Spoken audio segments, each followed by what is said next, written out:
Hello everyone, আমি সৌরভ। আপনাদের আজকে টপিকটা হলো আমাদের যে সিএনজি গাড়ি যারা যারা কিনতে চাইছেন তাদের কি কি প্রবলেম ফেস করতে হয়।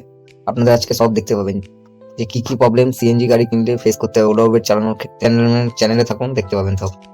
এক এক করে আপনাদের সব বলবো যে কিভাবে কিরকম ভাবে চালাতে হবে, কোথা থেকে গ্যাস ভরতে হয়, সব দেখাবো। কিন্তু তার আগে দেখাবো হচ্ছে কি কি ফেস করতে হয় আপনার সিএনজি গাড়ি কিনলে। প্রথমত, সিএনজি গাড়িতে কিনলে গ্যাস পাওয়া যায় না, গ্যাসের বহুত সমস্যা। রাত্রি 2টার সময় উঠছি, রাত্রি 2টার সময় উঠে গ্যাস পেতে পেতে তোমার মোটামুটি ভোর 8টা 9টা, 2টার সময় গেলে 8টা 9টা গ্যাস পাওয়া যাচ্ছে।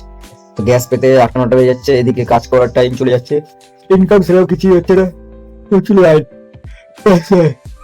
আপনারা দেখতেই পাবেন, দেখাবো। এই দেখুন, আপনাদের সামনেই দেখালাম যে কতটা প্রবলেম হচ্ছে। আর যারা এখন ভাবছেন যে সিএনজি গাড়ি কিনবেন, গাড়ি পেট্রোল গাড়ি কিনবেন, ওলা উবের চালাবেন, তাদের আমি বলতে চাই একটাই কথা যে আপনি কিছুদিন ওয়েট করে যান। গ্যাসের এই প্রবলেমটা যদি চলে যায় তাহলে আপনারা তখন কিনুন। গ্যাসের প্রবলেমটা যতদিন আছে কিনবেন না, তাহলে কিন্তু বহুত বড় ভুল করে ফেলবেন। আশা করছি ভিডিওটা ভালো লাগলে আপনারা একটা লাইক, চ্যানেল সাবস্ক্রাইব করে দেবেন।